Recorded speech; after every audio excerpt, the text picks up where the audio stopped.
Hello and welcome back to another exciting episode of American Pylon. Your host here, Will Mehall, joined by my counterparts James Thomas Fanning IV, Tyler Combs. What up? And our producer David Grayson behind the computer and tech making all of this possible.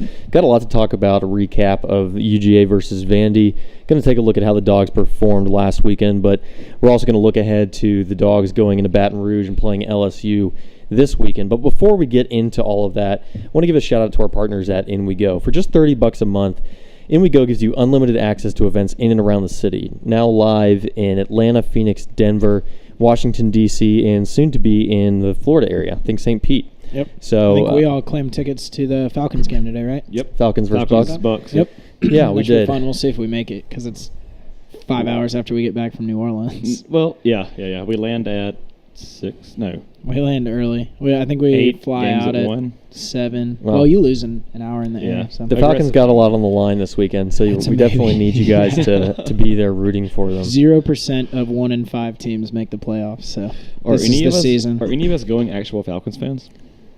Will, do you claim the Falcons as your NFL team? Yeah, I mean, it would be Falcons and Bears. Bears. Okay. Oh, I'm my. a Titans fan. It's been well documented on this podcast. Panthers. I picked the winners. First place in the AFC South, 2-game lead on the division. Also managed to lose to the Bills 13-12 this week. So 13-12. Titans are an enigma. You know, it's kind of funny, though, because going into this season, our friend Dr. Brent Johnson called that the Falcons were going to be bottoming out in this division. He's only a dentist. He's a dentist, yeah. If you really need a doctor, you should call somebody else. But I honestly didn't see it going this way. I think the injuries Brent obviously nailed that. rocked the roster, He did. but still, you got to hand it to him. So. Yeah, he said that the Saints were going to win the division, and that the Panthers would be a wild card team, and then the Falcons Would be the and worst. the Bucks would be fighting it out for last place until then Fitzmagic came along and was crushing it for the Bucks. So yeah, exciting times for Atlanta sports all around. Obviously, Braves just got eliminated. Braves, maybe next year. Too soon. Made me believe on Tuesday night. I put Matt Ryan. I benched Aaron Rodgers on this weekend and put Matt Ryan in for my fantasy team because my logic was like, well, the Falcons are going to have to score a zillion points a game because they can't stop anybody. But he didn't have a good week. No, he didn't. Rodgers passed. He had 40 points on my bench. He threw Matt Ryan threw an interception and fumbled late. Also, I have him on my fantasy team. Also, Yeah, so it was not a great week, but I still beat Kyle Hardaway, listener Kyle. There you go. There you go. Something to hang your hat on. I think Kyle's like 3-2, and he scored the least points in the league or something. Yeah. He's a real gritty fantasy player. There you go. A lot of defensive points. That's true. All right. All right, well, let's jump into it and let's talk about Georgia versus Vandy. And we're going to follow kind of a similar format that we've done in the past with other games that we've evaluated. Break it down from an offensive standpoint and then talk a little bit about the defense. So, Jimmy, take note. We're going to start with the offense here. Okay. I'm going to talk about the secondary when you guys pass it to me. Yeah, so, I mean, a pretty good showing from the Dogs. You know, I think we expected to walk into this game and come away not with a cruise victory, but certainly comfortable. So I want to hear what you guys thought about the Dogs' performance this past weekend. I was really pleased with the offense after that first series. We went out there and went 3-and-out, and it was kind of ugly. But after that, we kind of did what we wanted to. My favorite series was the 2-minute drill right before halftime. That was sexy. It was like I guess we haven't needed to show off stuff like that yet. So hopefully we bust that out later in the year when we're playing a little bit better teams. But it's hard to not watch that and be like, why haven't we not been doing that every game? And Kirby does preach those long drives because he likes to wear the opponent down to where even if you just feel like you're beating your head against the wall in the first half, it pays dividends in the second half. And just statistically, the faster you score, then the more plays your defense is going to have to play, and it wears down your defense. So he likes to have our defense on the field as few plays as possible. But that being said, that was fun to watch. Yeah, for almost seeing the whole field, he was hitting tight ends in the middle. I mean, he was timely. Yeah, he was accurate. He was decisive. So that was my favorite series. Yeah, I have to agree. That was that emphasis on just seeing us march down the field at will, do what we want. That was fun. And then and to your point also, with Fromm just hitting and seeing everything, that's what we wanted to see with confidence. Granted, I will say that is, I don't want to say predetermined reads, but 2-minute offense is meant to be quick, meant to be fast, meant to be, not going through too many progressions. Yeah. But yeah, that was fun coming down and scoring quickly. I think, and I said it walking out of the game, that was what I wanted to see. We said it last week too. That was, regardless of opponent, a complete game, right? Mhm. Maybe it started off a little bit slow, but just it felt just dominating throughout. It felt confident, and then rolling into LSU this week, I wanted to come in feeling. I didn't want to come away feeling like we're not having some things shored up. We're not perfect. We're obviously still working and growing, but just coming away feeling that confident, seeing us march down the field, scoring a couple of different ways, seeing Fields get some more work in there. Yeah. I mean, we're just it feels like, granted, it's only one game, so don't get ahead of ourselves. I think we might still see some more of what we've seen this weekend, what we've seen earlier in the year, kind of the same UGA, until they can do it consistently. Then I'll start being a believer, really start to think, okay, this is a playoff team.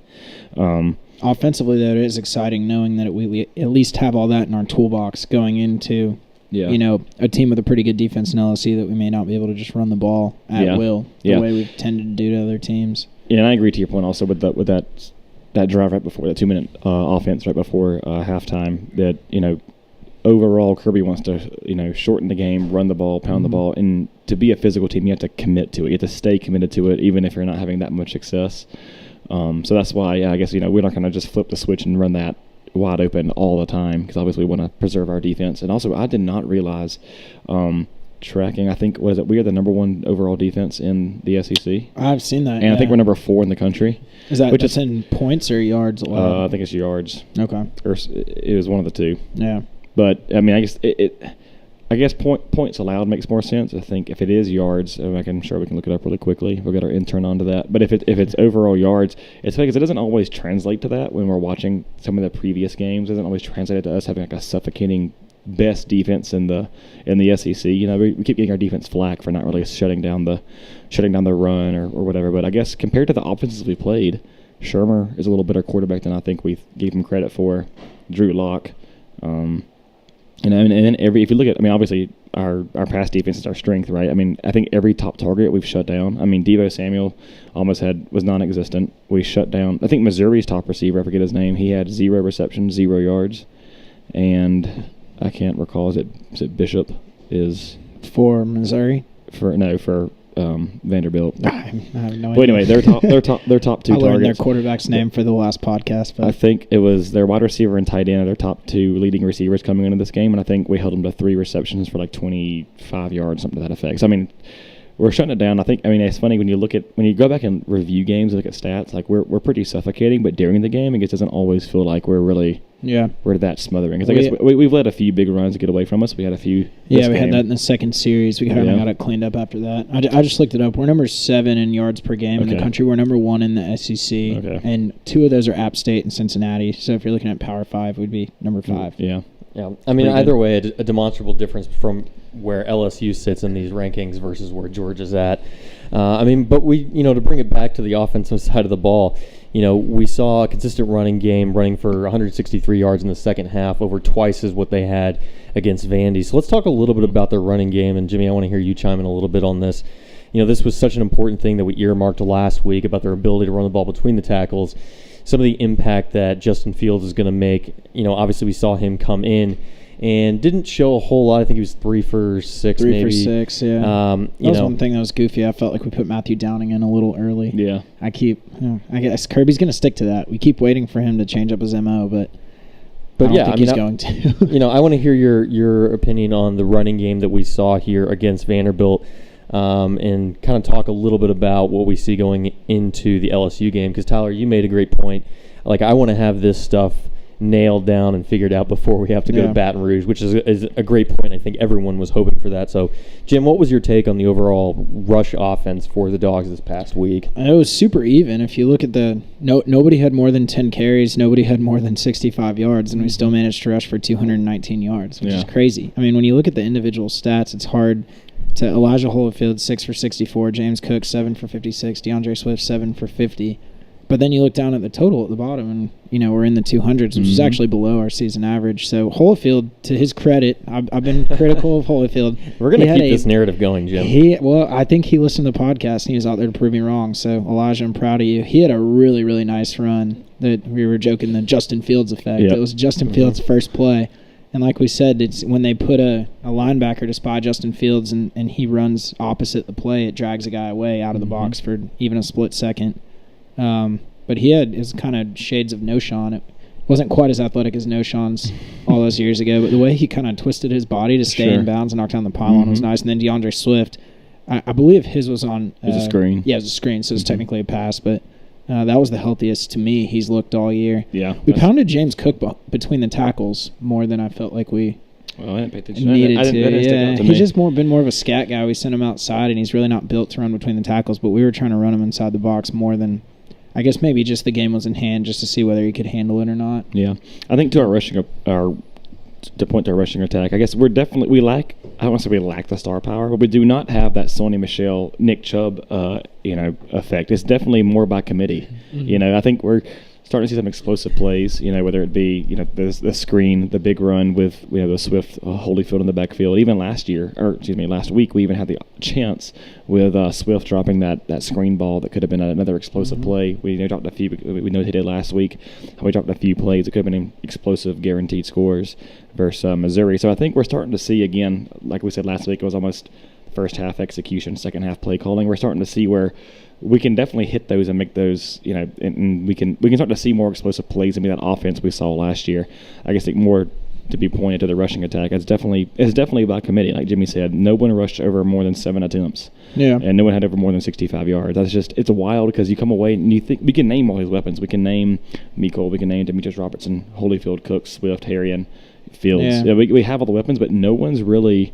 we're not going to win a Heisman on this team as much as I'd like to think we could. Yeah, we're not. I don't know that a Kirby player will ever really win a Heisman. Just his offense mentality. And I think that's a thing that maybe the Bama. Maybe we're getting ahead of ourselves too. The Bama comparison, Georgia comparison. They are scoring big numbers, and then they have this Heisman hype, with Tua and all that stuff, kind of going with it, which I think is very uncharacteristic of a Saban coach team or Alabama team. So I think it's new.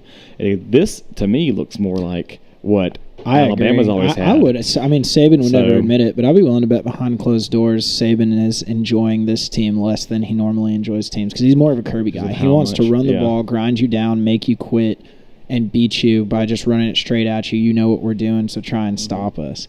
And because this is statistically one of the worst defenses he's had, and it's not necessarily their fault. They're like we said, when they're scoring in 2 and 3 play drives, their defense is just on the field for a lot more snaps, so they're giving up a lot more yards. So I would argue that Saban, even though they're destroying everyone, is less satisfied with the brand of football they're playing than in past years. That's tough so Saban, if you're listening, you should bench Tua. Do it. Do it the right way. Unbiased. Just don't bring him back. Hurts back and bench him for the SEC championship. Yeah, there you go. See if you can beat us like a man. I will say, sticking with the running game though, injury-wise, what about Solomon Kindley? He was practicing today. They said he was with the first team. They said it was an MCL sprain. MCL sprain. They said it wasn't near as serious as they thought they were. And then when they found out the actual injury, they said it wasn't near as, severe as they thought it might be. So he was practicing with the first team again today, like full go. And who was it? Who came in for him immediately? I was on the other side of the field. It was Trey Hill. So it's crazy. We've plugged in different guys at different times. I don't know if it's if it has to do with the team we're playing or just who practiced the best that week. Or sure, that's fair. Poor Kendall Baker. I know. That's what I was saying. On the field. Because when Ben Cleveland went down. Was it Ben Cleveland? He went down. I think Schaefer came in. Schaefer came in, and then obviously now Caden Meza slid over. Yeah. But Kendall Baker is not. We talked all off season or leading up that he would be like the 6th guy, the guy who could not afford to lose. He would plug him in anywhere. Yeah. He's gone from potential starter to and like Jimmy said, maybe we shouldn't dog him to say maybe situational, and maybe we can look at these games. Well, that wasn't the first quarter. He went down in the first quarter. It was the first quarter. Sorry, what's his name? Kinley? Kinley went down in the first quarter. Yeah. So I was going to say maybe they were just saving Baker for when they need him, but no, the game was definitely not in hand. I think it was like 14-3 at that point. So maybe it is situational. Maybe it's week to week and how you practice, which would not surprise me. But yeah, it would appear that Kendall Baker's kind of slid into maybe stuff like that happens when you. Yeah, I don't know because Kirby's usually pretty complimentary of him. I think they're happy to have him. It's just he hasn't out-competed everybody. Yeah, which on the field. I don't know that he's on anybody's bad side. I would argue like D'Angelo Gibbs or somebody might have a better chance of, because that's a case of just talent not getting on the field. That's what I was about to go to. It's kind of higher level away from the game. That kind of is what we wanted to see from Kirby, right? Bring in talent that eventually 6 weeks in now, you're starting to see some of the younger guys push out some of the older guys just because of pure talent, and now they're starting to pick up on the game a little bit. Practice is coming to them a little easier. So now speaking of, if we can move away from the offense, younger guys coming in and playing well. Jordan Davis Yeah. The game changed when he looks came like in. the best defensive lineman on the Yeah. team. They say he's not in shape yet, so Yeah. he can only He's a play big at that boy. level for 2-3 plays in a row. A Mount Cody kind But of type. exactly. But that fourth down stop that he had in, I believe, the second quarter. Mm-hmm. Yeah. I mean, he made like 3 tackles on that Yeah. drive and made the tackle that on fourth down? Yeah. Mhm. Yeah. So that's exciting. He was one that I was wrong now, but I said I could see him being a guy that would technically redshirt, but by playing later in the year once they got him there. But they've officially burned his red shirt. That was his 5th game. And so now we might, hopefully see him as much as we can handle putting him in there. But I think we play better when he's playing at that zero technique, and then Rochester can slide out and play defensive end because he's 300 pounds in there trying to play 2-gap stop zero technique, which you really need to be 320, 325. Yeah, but what does he weigh in at? Do we know?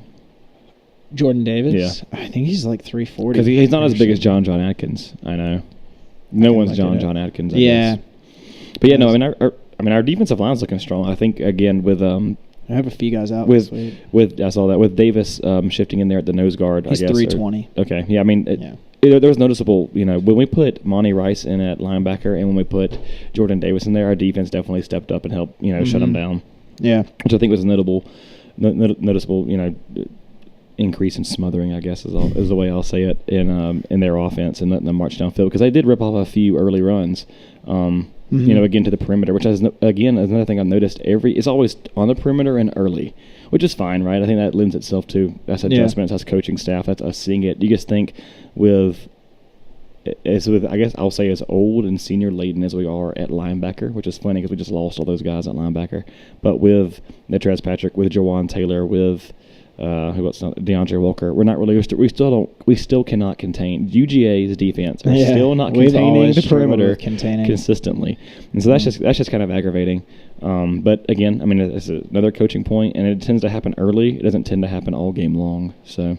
Yeah, I think Kirby, from what we've seen, he's just a very, very good halftime adjustment guy. Mm-hmm. So I think if we're, within a score of anybody at halftime, I'm always going to feel pretty good going in.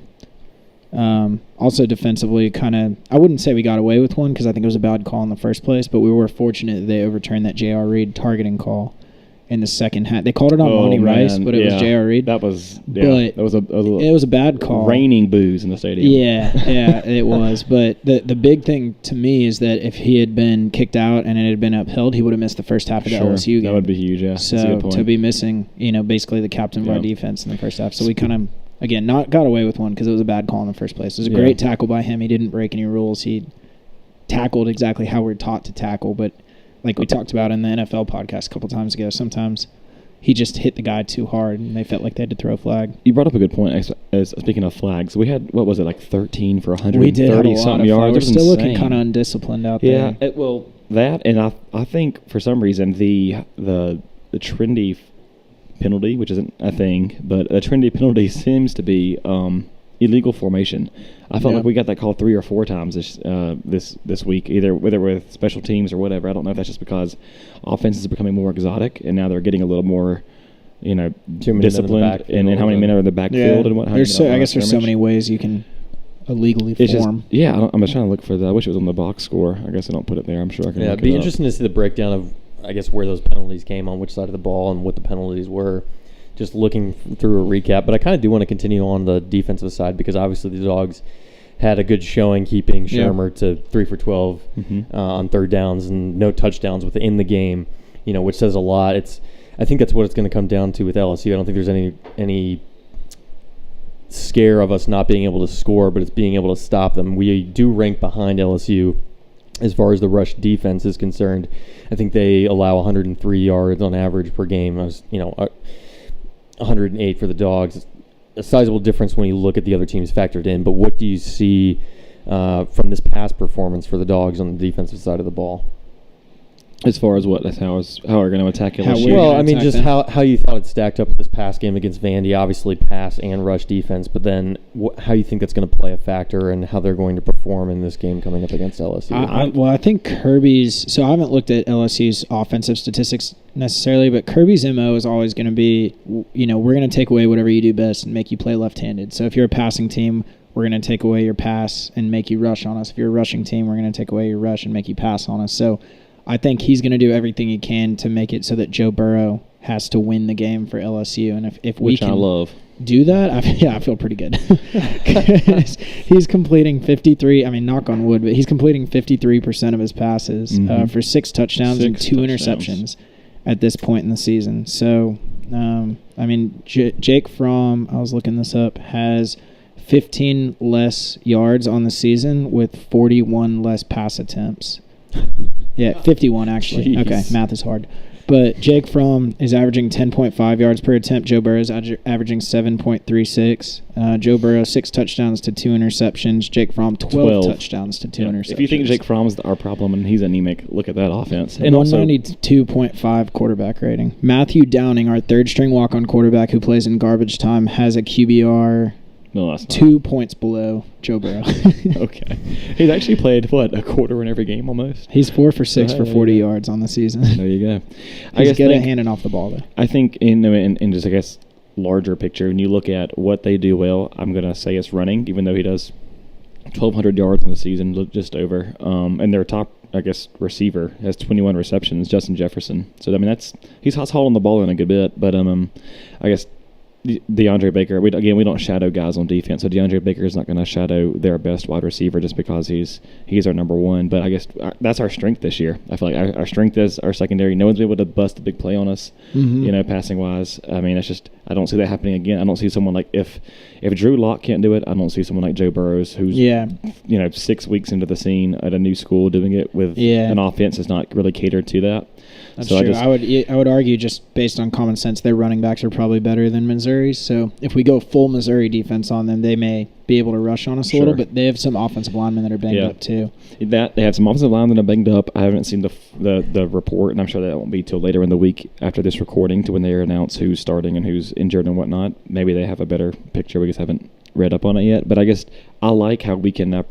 I like how we have the option to approach this as we can be aggressive against the run, because we have yet to see that. I feel like we've just, with Middle Tennessee State, whether it's been teams that in the SEC that like to air it out and have good quarterbacks, or lesser opponents that are going to have to catch up to us and just can't beat us up front. This will be the first game where we have a team that doesn't air it out but could run on us, and now we have to play the aggressive. That'll be fun to see what we're made of. I think they're like a better version of Tennessee, and I mean we kind of sold out against the run against Tennessee and held them to 66 yards rushing or something like that. So I think they're just a better team than Tennessee overall. So I don't think it'll be as lopsided as a Tennessee game, but I can see us playing a similar style of defense. I'm curious to see how our offense comes out. If we kind of come out slinging the ball around and letting Jake Fromm hit that 2-minute offense in order to open up the run, the way we did that kind of against Bama in the national championship. We came out, Jake Fromm, the first play of the game was a pass. Yeah. And we were letting him throw the ball a lot more and we got a little conservative later when we got a lead. Well, hell, the first four plays of this game were the passes too, weren't they?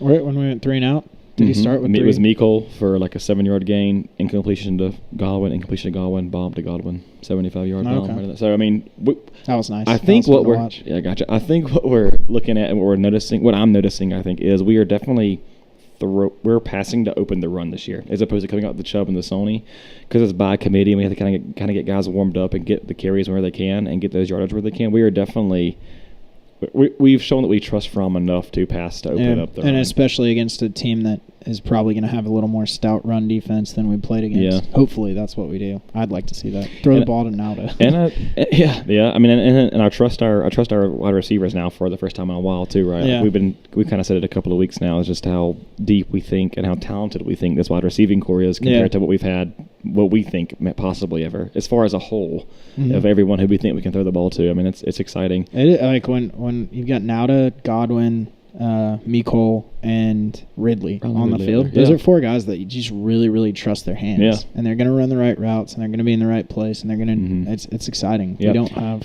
There's not really a drop-off from wide receiver 1 to wide receiver 3. I agree with that. My only concern, I guess, now would be, it's just so funny, is the offensive line heading into this game. Right? That was something that I wanted to talk a little bit more about. Because I think it kind of translated into Fromm's performances past game. 276 yards, 3 touchdowns. He went 17 of 23.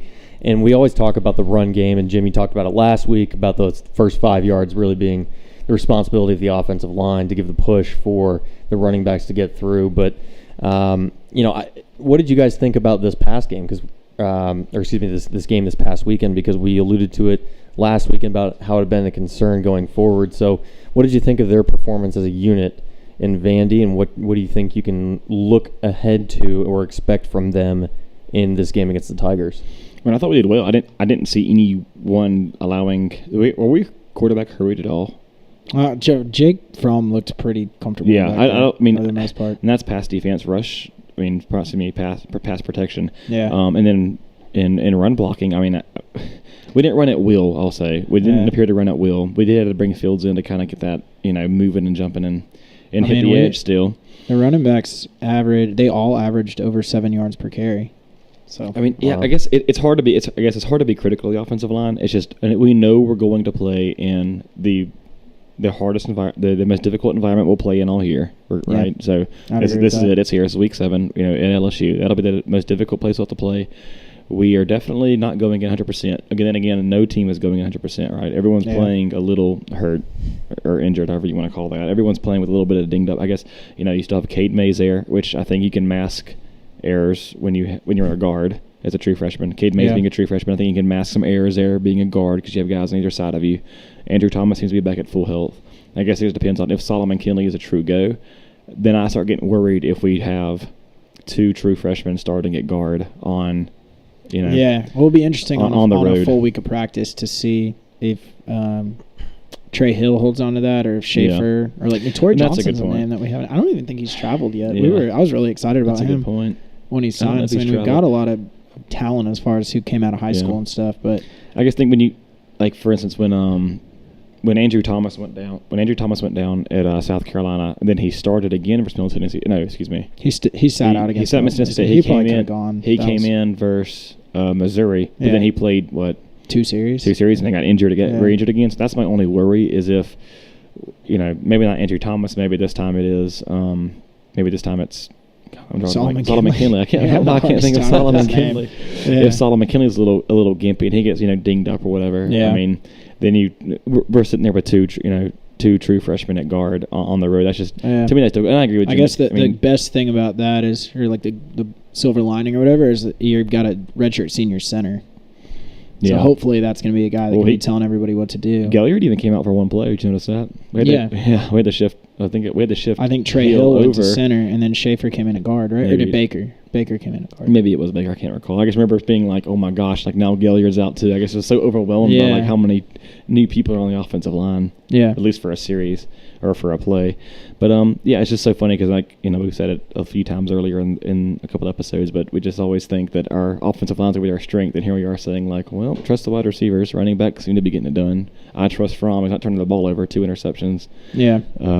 Well, hopefully, if we do kind of do those quick passes to like the 2-minute offense that we saw at the end of the first half, the offensive line doesn't have to pass. We're not having Fromm take 7-step drops or 6 seconds for a route to develop or anything like that. So, definitely a concern. Well, I also see, I guess maybe to wrap this up too, is I think this could be the week maybe we don't have to. It would be nice if we don't have to. I could see this being the week where we open up the full playbook. I don't know what that looks like, but I can see this getting a little more exotic. I know Jimmy's also kind of hinted to the point where we've been setting up that end around with Justin Fields in and Demetrius Robertson doing the end around. Yeah, maybe fake that. So I think now we're going to start to see a lot more. It wouldn't surprise me if you start to see some packages or some weird personnel that we trot out there. Terry Godwin and Mecole Hardman both played quarterback in high school. Yeah. So either of them on an end around could pull up and probably throw a ball with decent accuracy. Then again, I'm always of the school of thought if I don't want to show that and do that to score if I don't have to. I feel like when you have to kind of dig deep into the well to get those plays and get those scores like South Carolina had to and stuff, you're kind of you're in trouble. Yeah. But I think this could end up being a game we certainly get as fans. We get to enjoy that selfish want of seeing some exciting offense, because you're just going to get this. I can see us if we need it, but we're going to get to see a little bit of my ears are going out here. There we go. But we might get to see a little bit of some fun, some chances, some deep chances, some deep shots, some explosive plays, just because of what we're willing to mix it up with. Me, Tyler, and Tyler, producer Dave, and I, because my mom listens to this podcast. We bought our LSU tickets today. Yeah. Pretty exciting. And we're going to talk about that in just a minute, but before we do, I want to give a shout out to Ed Freeman from State Farm. We talked about Ed on this show before. But if you're like us and you're accident prone, then you should also be like us and you seek out the best coverage. And that's why we all rely on Ed Freeman State Farm for all of our coverage needs, whether that be a car, a house, a boat, or a life. Be sure to check out Ed Freeman State Farm. So yeah, we kind of started talking about it, but I do want to get more into and just focus on the LSU game that's coming up because this is going to be I think our toughest game all season, the toughest toughest place that we're going to play. Second most talented team behind Auburn, but Auburn's kind of, I think the wheels might be about to fall off the Gus bus. We'll get there. Yeah, I guess we got lots of time to talk about that. But yeah, that offense does not go when they don't have a mobile quarterback. So you guys secured your tickets. What is the itinerary for you guys going down to LSU? Are you going to take a camera and broadcast? Yes. Drunkenly from inside the stadium. I think David is going to. Producer Dave is going with us. Are you really? I will come back with some content. Good. Get some interviews. You need to take down a microphone, get some interviews from some fans on the spot. Dude, that would be awesome. Jimmy's iPhone XS or whatever the heck it is. Now it's basically a portable studio. He can totally do it for you, David. That'd be nice. Yeah, we'll make it work. You guys gonna have a boom mic and all that, I thought about it, but I gotta carry that thing around all day. That's so true. We'll get the intern to do it. But if you have a boom and a mic and headphones, that's about as legit. They'd let you on the field, I feel like. Yeah, we might just use like a non-working. Because we're going to be pretty far away from the field. You know what we could do? Where are you guys sitting, by the way? 640. We're in the nose. I didn't even know they went that high. Okay. We're in the Georgia section. We could just take a mic that's not actually plugged into anything, and everyone's going to hold it and talk into it and pretend like just print out like a piece of paper on cardboard, make a triangle around the mic with our logo on it, and that way when you stick it in people's faces, they think like, oh, this is legit. Oh, that would be cool if the body of the mic was our logo. That'd be kind of like a pylon. Yeah. We've got a day to figure that out. So we got our intern on. Get on it. We fly out Thursday night. We'll get some foam from Michael's. Well, there you go. Well, we are doing the Dog Days tailgate, taking a bus from the Superdome in where the Saints play in New Orleans to Baton Rouge, tailgating at the LSU golf course, I believe. Yeah. Better be a good course. Yep, bottomless beer and food, and it should be a good setup. Also, we did something similar, in Notre Dame last year, and it was really, really good. Jimmy left out, speaking of just of our schedule before leading into the game, we get to tailgate on the Superdome's field. Yeah, on the Saints field. We get to have bottomless Bloody Marys and mimosas before we head on to Baton Rouge and head over. Yeah, which would be pretty cool. I think there's like 8 or 9 buses, so I don't know how many people fit on a bus, but probably around 100. So, do we get to run some routes? Right, we probably could. I could run a route or two. Bring a football. Get a couple beers in you. A couple of Bloody Marys deep, buddy. I'll be tearing up the sideline. Drew Brees It's also gonna be 8 a.m. after a night on Bourbon Street. So we're just. You guys are going to New Orleans. That's my first rodeo. Are you guys staying in New Orleans when you? Yeah, we're staying on Bourbon Street. So we all. It's like the 6 of us going in plus Ed, State Farm Ed. So Ed makes 7, I guess. Just not staying with us, but so it'll be math is hard. Us 7. But we all get into town on Thursday, so we'll be there Thursday night. We get to enjoy a whole day in New Orleans on Friday, and then we know a few other folks and a few other actually UGA podcasts that are going to be there that we'll stop by and say hey to them. Yeah, some friends of ours. That's gonna be really really cool. And then I guess then game day Saturday, which Saturday's taken care of with the bus includes food, alcohol, the tailgate on the field. They bus you there, they bus you back. Wow. When we get to the game at the golf course, like Jimmy said, we get it's a tailgate. I know for Notre Dame, they had a band or a DJ there for us, and they had. I mean, it's and they're quite showing a production. The game for people that don't have tickets. I don't know why you would fly to New Orleans and pay all that money for a bus and not get a ticket. But I guess some people are going to do that. You guys just secured your tickets today, is that correct? Well, yeah, we knew what we were doing. They were dropping there. Oh no, Tuesday, Wednesday before a game. We got them for quite a bit cheaper than they've been going. We also got all 6 together too, though. Yeah, that was what we were really waiting for. So as opposed to doing a couple of pairs or just some singles, because there were some singles out there that were pretty cheap or for face value, but. Maybe that fall off to the Florida loss. I'll tell you what. From what I've heard, and I'm excited to experience it. But from what I've heard, I've been told not to wear a solid color for your team. We have heard red. from a few different people. On first-hand accounts. It's just a hostile You read about it online, and I've heard some other stories too about they're hostile. They'll throw stuff at you. They'll say stuff to you like, "Don't take a girl with you to Baton Rouge." You just get all kind of stuff. Bring it. We're rolling deep. It is. Yeah, we are. There's a bunch of us. And it is a 2:30 local time game, which is not. I think it would have been fun to experience a night game in Baton Rouge, but I think being fans and wanting the best for Georgia. I think That's as a good compromise. As a fan, I wanted the night game, just because I think they just add such what a cool story to go in there at night. It's just a ruckus rowdy. Even though you get some stuff said to you, whatever. Okay, I can handle that. It's part of the flavor, part of the local element, I guess. But then to go in there, win at night, and walk out of there at night on a win. I wish they didn't lose to Florida, because then it was that top 5 match. Yeah. And that's a fun one to check off the list. But yeah, I'll take the 2:30. I bet it would be dark by the fourth quarter. Yeah, because in 2013, the last time we played LSU in Athens, that was a 3:30 game, and it was dark by the time we walked out of that game. I remember. So we're on the line. They are more west though, so Yeah, that's a good point. Well, the Dogs opened as 8.5 point favorites against Mm-hmm. the Tigers, and it's gone down to 7 So that points means since then. money was going on LSU to cover, and they bumped it. But to a point. Jimmy, we talked about this a little bit before the show. I think they said that we were at least 70%. There's a 70% chance of us winning. Yeah, that per game. the ESPN predictions on FPI. FPI. Yeah, they run like 10,000 simulations. I get an email on Fridays usually that has like the computer predicting the game, and they tend to be correct, especially if it says there's more than a 60% chance of winning. They tend to be pretty accurate. We'll look no further here, because I think we are 6-0 when it comes to predictions on American Pylon. So Just keep We predicting were the actually Dogs. pretty close in our Yeah, score what were our predictions scores this last back week? You week. still have that written down? It was 41. I had 41-10, I think, is what I had it. Jimmy was David had 40. 38-12. That That was told pretty you. close. That was there you go. I was 45-13. Well, looking at this Oh. game, first of all, I don't want to just skip right ahead to our score predictions. I want to know, if you had to summarize it in just a few points, what are the Georgia's keys to this game for success against the LSU Tigers? Yep, I got you. Start fast. You don't lose a turnover battle. Oh, that's a good one. Yeah, that's a good Never one. lose a turnover battle Time on of the road. possession. Think Those we are need to all- control the yeah. time. Start fast and time of those, possession. those were the most coached. Score Yeah. more, but start- Score more points. Between the ears. Start fast and time of possession are kind of counter to each other, are they not? On the Start ball. fast, I guess, mean that you want to come out, score first. Take care of business in the first and second quarter. Give yourself that. For instance, don't have those drop balls versus Tennessee. Yeah. So I think that's what's aggravating, right? Is like, don't have those kind of drop balls versus Tennessee. We are very confident coming into this game because we are hitting on all cylinders. We're explosive screens, explosive passes, explosive runs. We think we've seen us hit that versus lesser defenses. We know we can do it now. So you almost just, if we learn, we grow up, we execute like that in the first Yeah. half. We start fast. We can ride it out. We can shorten the clock. We can be as vanilla as we want to heading into the third and fourth quarters. Yeah.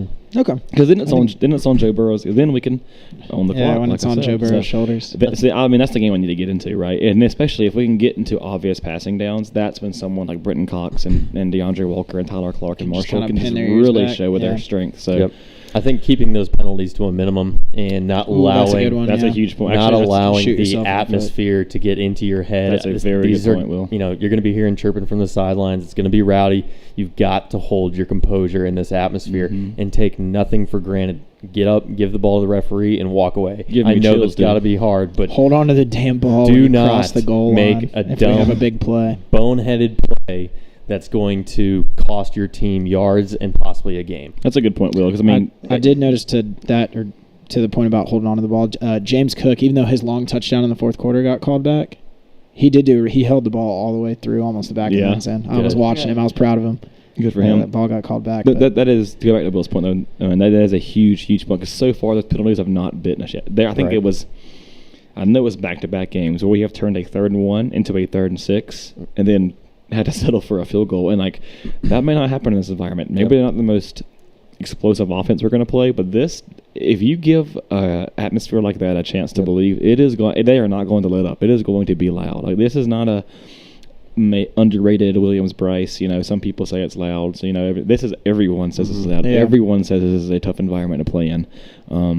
So that's a good point. I guess Yeah, far away I agree with away that. from any play, away from any stats. Just do not shoot yourself in the foot. Just go out there and take care of business and play as a team. So my two would be, I agree with Tyler. We've got to win the turnover battle, or at least be even on it. Because like I said, it's really, really hard to win on the road. But I to me, the magic number is 20. If we score 21 points, we'll win. I don't 21. think I don't think they can score 3 touchdowns against us. Let me see what So I they've can done. see them maybe getting towards 20. Didn't they torch Ole Miss? Ole Miss is garbage Well. on defense. I know. I think they torched Ole Miss like 50. I think they hung 56 on Ole Miss, didn't they? Did That they? was Bama, I don't think they can I do that. 45. 45. So let's see. Okay, so they hung 33 on Bama Miami. score like 70 something against They them. held 33 on Miami, 31 on. Yeah, but a few of those were off turnovers. If you watch that Okay, game. Yeah. 22 versus Auburn, 38 Louisiana Tech, 45 Ole Miss, and then 19 to Florida.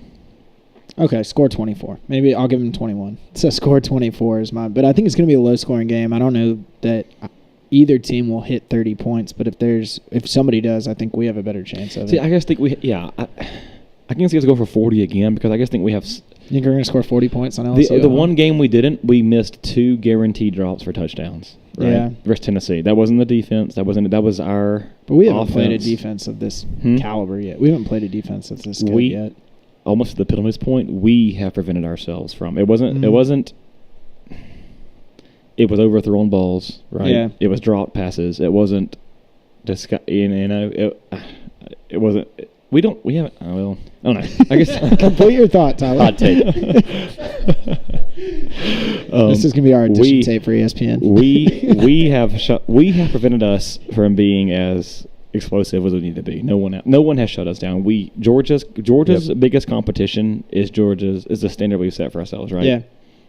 That's been it so far. And LSU's a talented team. I don't think they are such a supremely talented team that they are another team that can keep us from doing that, I guess is my overarching. I think the biggest thing is we're just so talented at every position on offense. So it's like we can afford to kind of take the first quarter, the first few series to see what they're trying to take away from us. Are they going to seed the run and stop the big play, or are they going to load the box and try? And then we can just put the ball where they're not. Yeah. I feel good enough about every player on our offense pretty much Right. that it's like they're going to put 8 in the box. All right, let's let Jake Fromm win the game. Or if they're going to be playing way deep, trying to prevent that deep pass like Terry Godwin had this week, it's like just feed Swift and Holyfield. And, And it's also funny. I guess to almost counter my point of starting fast, I would say if you countered it yourself. No, I'm not going to counter it. I'm just saying for what to expect. Just like if you had to bet money, like we've started slow just about every game almost. Yeah, right? we have. So that's true. Don't be surprised or don't get frustrated. We should not at the game get frustrated if we do have a slow first quarter or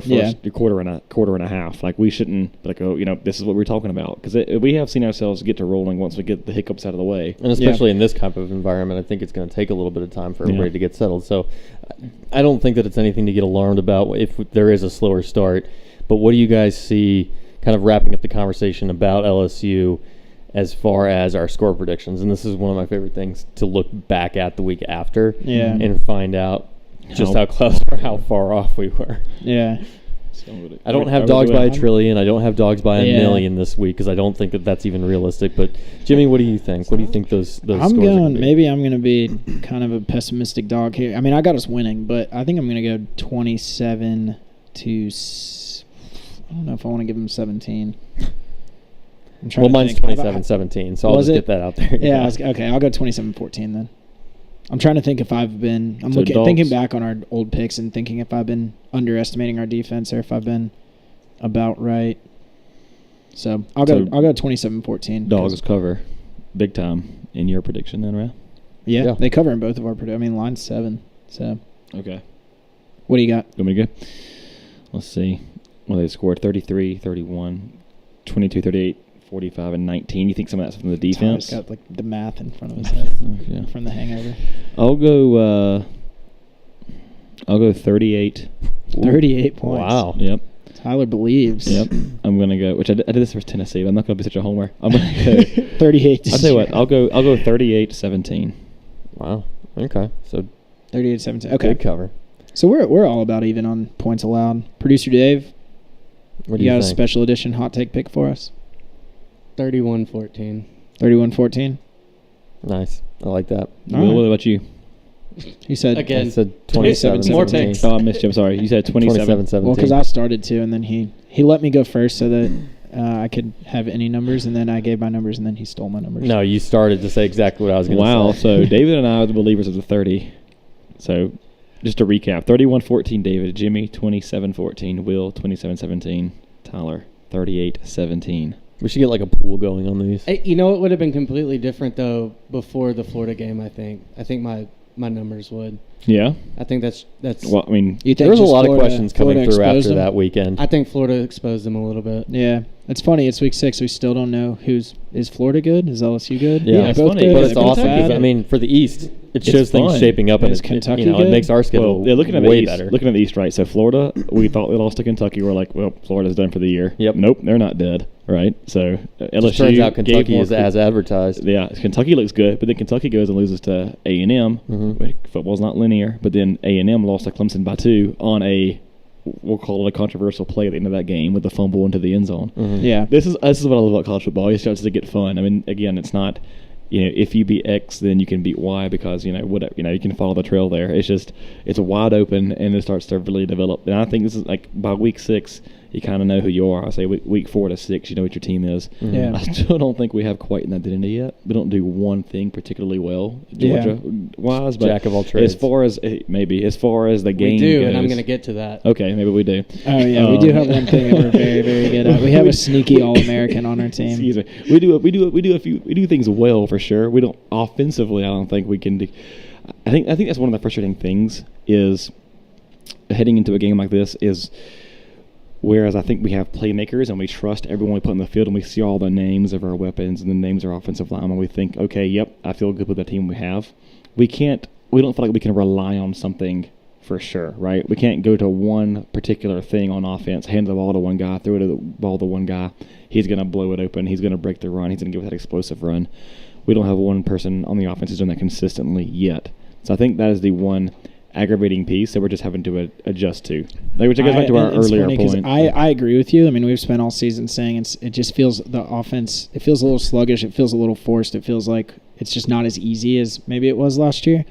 And like you said, the standard we've set for ourselves has become our own worst enemy because as Jake Fromm is completing 73% of his passes, as we're averaging 245 yards rushing per game, as we're in the top 5 in the country in defensive efficiency, we're all sitting over here being like, oh, this isn't what I was expecting. Culture change, baby. keeping it- Yeah, we no, keep it's going back exciting. to It's that. very exciting to have that high of a standard that you're really always, Yeah. But I do feel like we should be a little bit appreciative of. Yeah.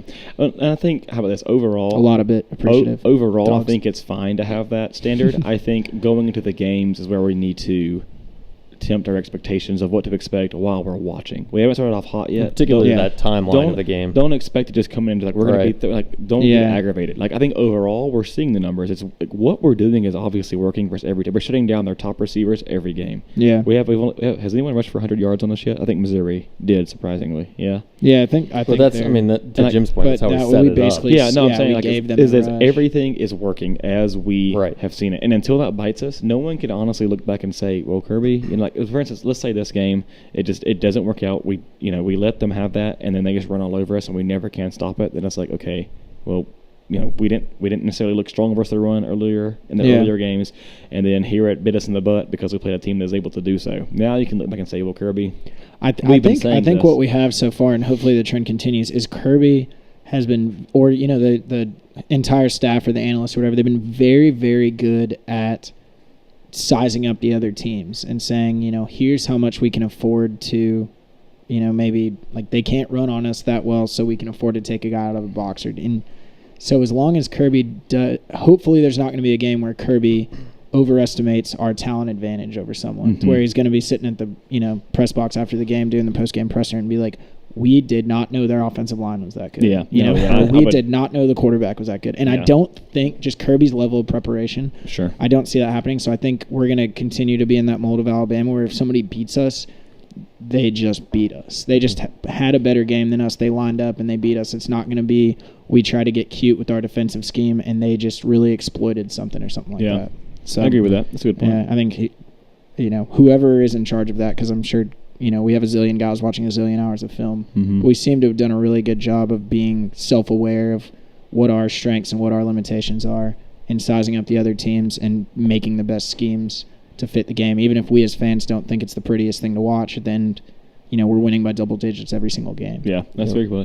I think also if you look at our schedule, we're about to play 4 back-to-back ranked teams in a row, right? Curious to see if they'll all be ranked at the time we play them, because there's time for people to lose. Sure, in there between is. now Have you and looked at then. LSU schedule? 22 Florida, number 2 Georgia, 24 Mississippi State, number 1 Alabama. Really? This is Still their not as stretch, bad too. as Tennessee's. No, it's not, but I'm just saying. So we're about to find out what we're made of. We're also about to see who LSU is, right? 'Cause Yeah, I think I agree with that. Miami game looked pretty rough. I don't think Miami was that bad. I don't think LSU was quite that good. Auburn, TBD, right? That offense didn't look that great, versus Washington. So obviously earlier in the year, you don't know which teams are good. You don't know who you're truly playing until you get a lot of games behind you. So I think we're about to find out. If all of a sudden now is this game diminished if LSU drops to Florida, they drop to Georgia, and then let's say they drop to Mississippi State, who just beat Auburn. Now all of a sudden it's this LSU game. Now that they're playing quality opponents, now it's drop. Now.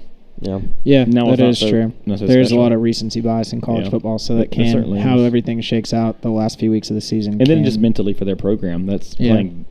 Just as we're looking at back to back ranked teams, they're saying, well, just after Georgia, we have to play Florida first. Then we got to play Georgia. Then we got to play. So. The old Texas A&M approach of starting out ranked high and beating somebody good, and then just falling apart as the season goes on. It's going to be interesting to see what comes down the pike for both these teams, and obviously I think this is the weekend that we've all been waiting for within our season.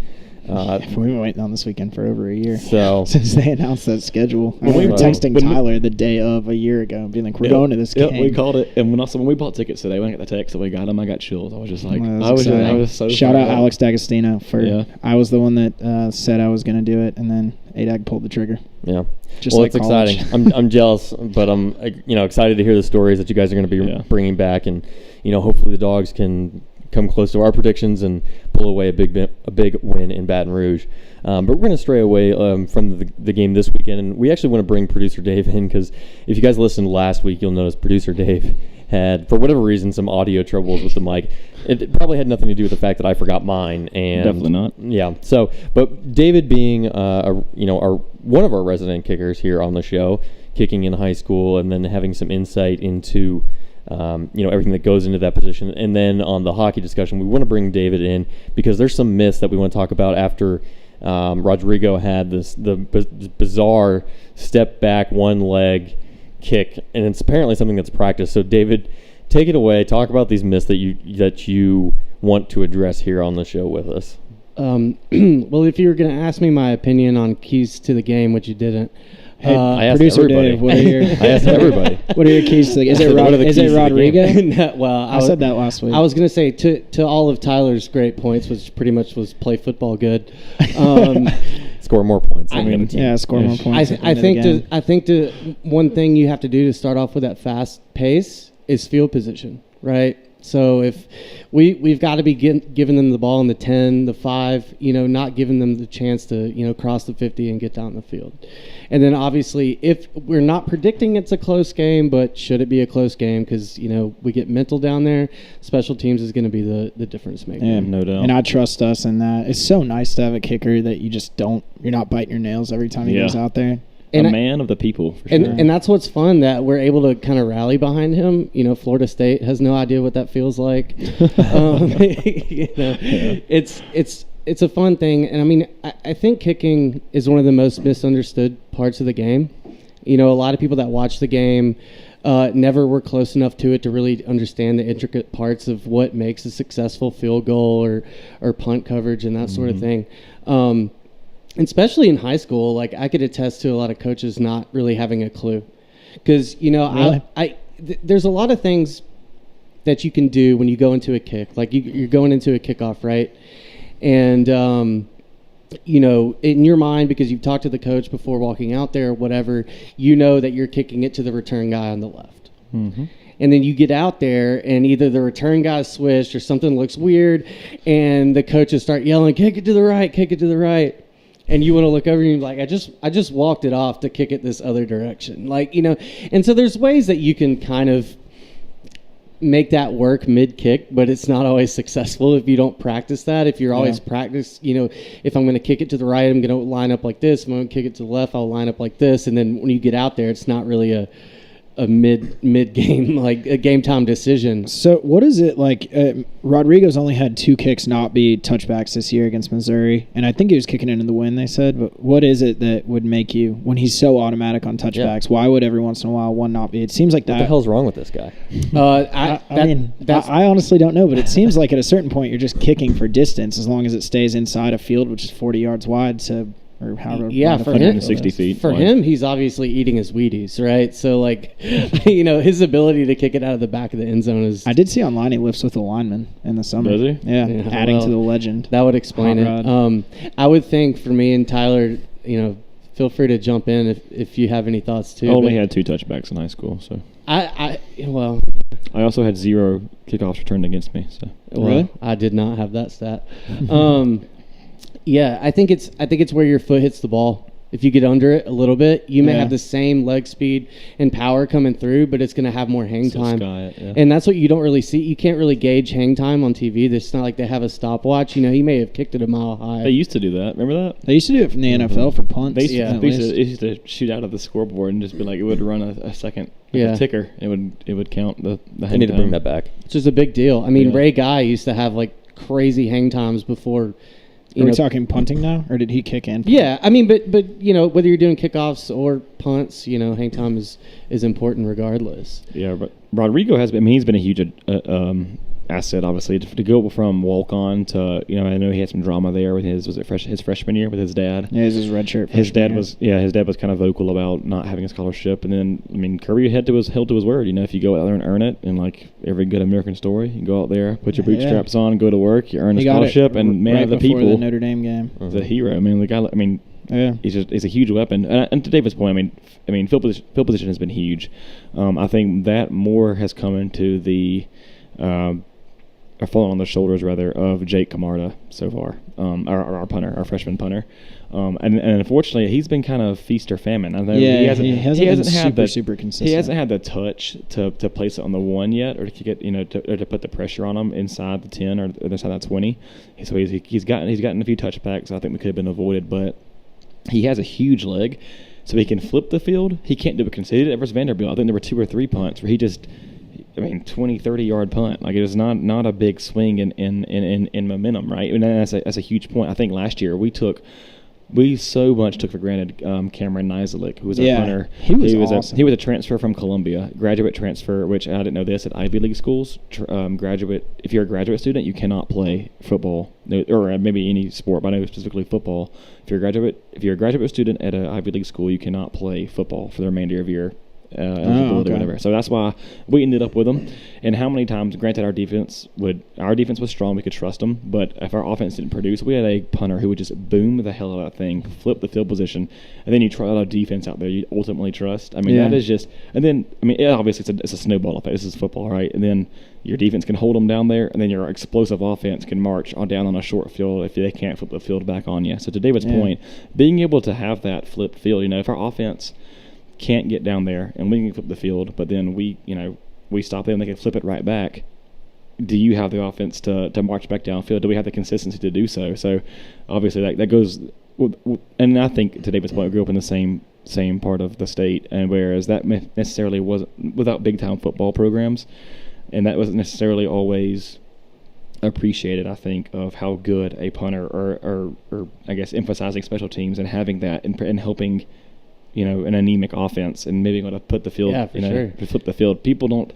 It's not sexy, right? No one wants to see the punter come onto the field. When your offense stalls, the last thing you want to see is that punter. You want to go for it, be aggressive. You don't want to see that guy try out there and boom the thing. But when he does and he puts that thing on the 1 and your defense, you can just yell and give him hell. That's the best feeling. That is so much fun. It's just, but no one thinks about that, right? No one thinks of that highlight of Cameron Nizelik putting on the 1. I can't name a single game. That's one thing I wanted to bring up though, is I feel like a lot of guys in college are trying to land it on the 1, and 90% of the time it's bouncing in the end zone. Yeah. For me, when I was doing those pooch kicks, I was trying to land it on the 10. I wanted that guy to fair catch it, because the 10-yard line is pretty much where they tell the player to make the decision. So it's like, do you put a spin on it so that ideally, like in a perfect world, it lands on the 1 and then bounces back? You can't judge that. You can't. There's do that. no way to. There's absolutely no way to judge that. Okay. Like it, and it's the same. And it's the same way with onside kicks. Idiot. It's I wasn't a strong geometry student in high school. Onside kicks are kind of the same way. It's, you could practice doing it the same way every time, and yes, you can get better and more consistent at it, but like there's going to be a time you hit it the exact same way and the ball just did a half rotation more and just duds. That's true. That just has to do with the ball hitting the ground, because when they look at the advanced stats, you can obviously quantify like forced fumbles, and you can quantify how often a player gives up a fumble or drops the ball, but once the ball is on the ground, which team recovers a fumble is totally random. It's a total coin flip. Is that a stat Bill Conley. Yeah. He calls it a 50-50. Once it's put on the ground, there's no way to predict what the ball will do. Right. So to David's point, that was fun. I remember I just got into kicking myself, and then they wanted me to start practicing onside, because the first time we did an onside kick, I had never done one. It was in a game, classic. And they were like, See, that's what I'm telling you. We need you to do this, which speaks to the point of funny. they don't always emphasize kicking in special teams. So I had to do it, couldn't do it. It was miserable. I think it went 10 yards. And but every week after that, we would practice onside kick, and I got it down to the end of the season to where I could get it to pop up to the same guy every single time. Yep. That's awesome. Never had to use it again, but in practice, we had it to a T. It would pop up to the same guy, Chris Harrison, every single time he would catch it. And See, that's so cool, because that's such a specialized talent to have, which I think is so taken for granted. People you see that it's like, oh, this is his one job. All he's got to do is kick a field goal or kick a perfect onside kick. But it's like, I think a good thing to equate it to the people that everyone can do is bowling.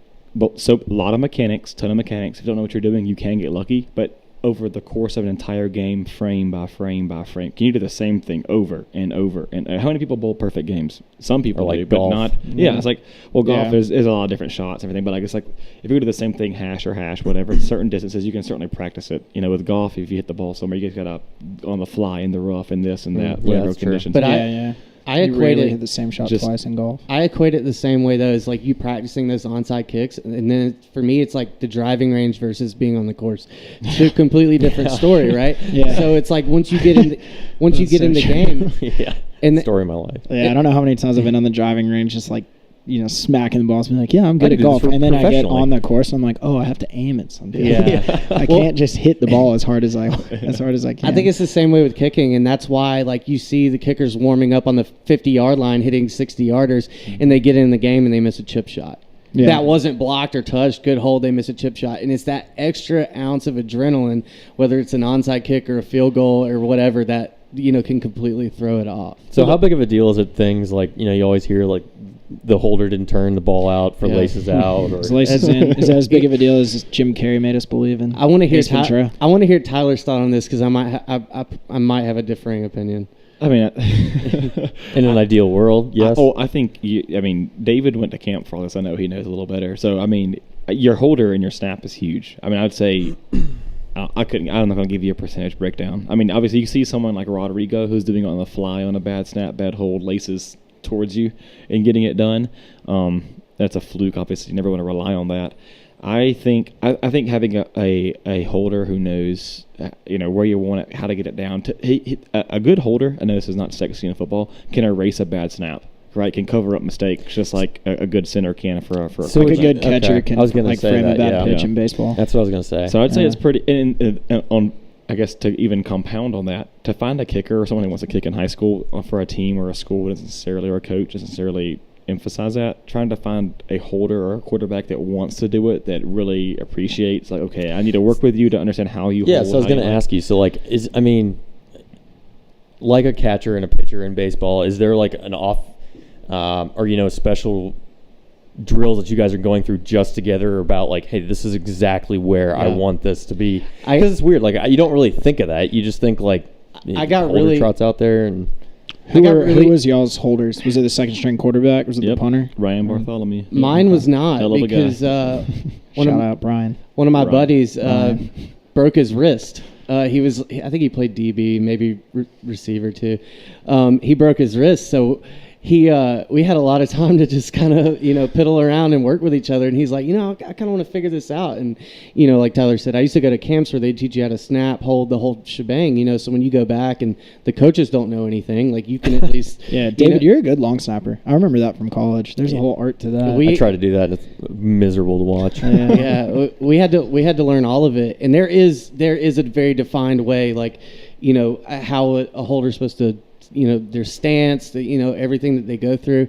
So me and this guy, we worked like all off season because his arm was broken, and by the time the season was there, we were down. And he saved my butt on a couple like just terrible snaps like over his head, brought it right back down on the block, and it's invaluable. What I do want to say though about the laces is I think it's a little overrated, especially at the high school level, because there's two things that are more important than laces, and it's placement, whether you got it on the block or on that spot that it needs to be, and the lean.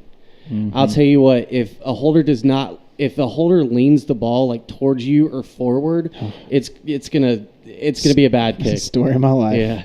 So I would tell the holder, I'd rather you get it down. Try not to put the laces at me, but at least if it's to the side, and it doesn't have to be facing the goalpost. Like, I don't care, as long as you've got it down, it's not faced toward me, and then it's lean the right way. Then and the laces seem to be the last thing they worry about, because if you watch kicks in slow motion, they seem to be focused on getting it down and set up, and then they spin it once it's already but you'll down. find some in people. The NFL, at least. You'll find some people who are so consumed with that idea that they'll start spinning it like a top. Yeah. And like you're going to kick it and the ball's still spinning because they're trying to angle it right, and you're like, just leave it alone. So at what point do you like bail? Like if you see that a terrible snap, the Rodrigo play is when you bail. So at that point, is your job just like, I'm just going to run ahead and block and be a lead blocker for this guy? Or are you just sitting there? And or you roll out for a pass or something. Is that something you guys actually practice? We did sometimes. Yeah. Fire. Fire.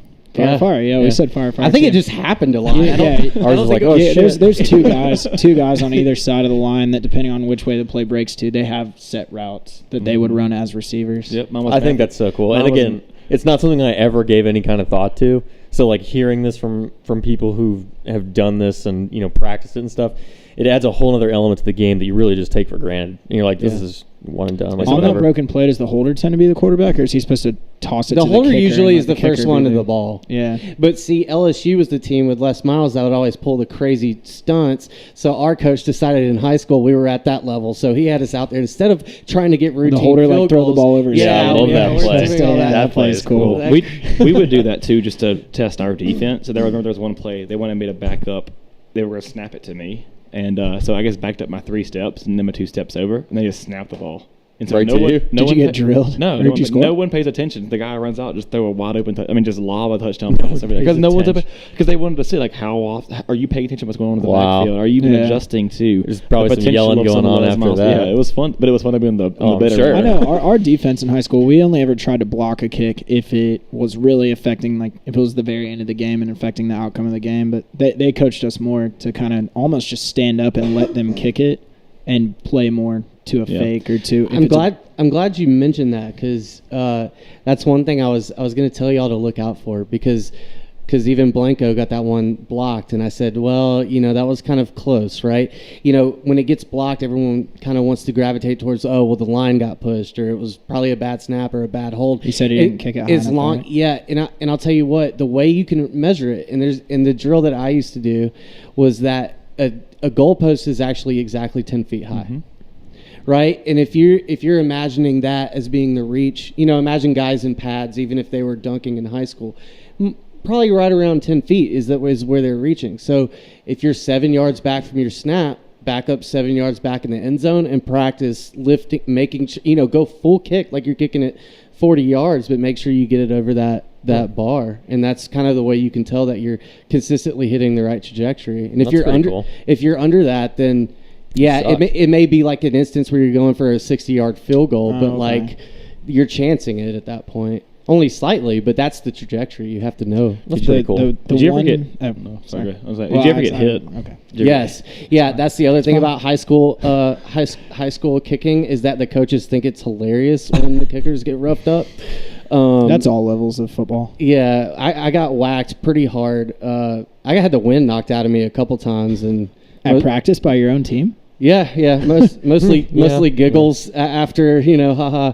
Real funny guys. Because you can't. I mean, there's nothing you can do if you're down and your leg is locked on that ball, and you just take a shoulder pad to the stomach, which I did, which was a one-off. That was a crazy situation. I don't know if it was like a hazing thing or whatever, but Yeah, it happens. That's rough. One thing I was going to say before we close, just in terms of, I guess, flipping the field and playing defense against kicks, Lorenzo Carter, when he blocked the kick against Oklahoma in the Rose Bowl, they asked him about it after, and I thought it was really interesting that he said he wasn't going to rush because he was going to play for the fake, and he had a guy man on man, and when he looked at the line and he counted the line, he realized that guy was ineligible because he was covered up by another Heads player. up. That's a senior move. Yeah, And so he just abandoned covering that guy because he knew that guy couldn't catch the ball, and he ended up blocking the kick. And That's awesome. theoretically, I mean, you could argue winning us the game. Yeah. So I remember when I read that he had said that, I was like, wow, that's why you want seniors. That's what amazing. you want. He's Yeah. got it between the ears. Exactly. He had it Amen. between the ears right Amen. there. That's awesome. Cool. So if anybody's still listening to us talk about kicking after 20 minutes, You should. It's the best part of the game. I enjoyed that. That was a fun conversation. Yeah, that's awesome. Well, I want to thank everybody for joining us again for this podcast episode. Be sure to like, subscribe, and share. You can find us on Spotify, iTunes, and YouTube. And again, thank you for being listeners and sticking with us. We look forward to recapping LSU's game next week. But from all of us here on the set at American Pylon, we want to say thanks again and go Dogs. Go Dogs.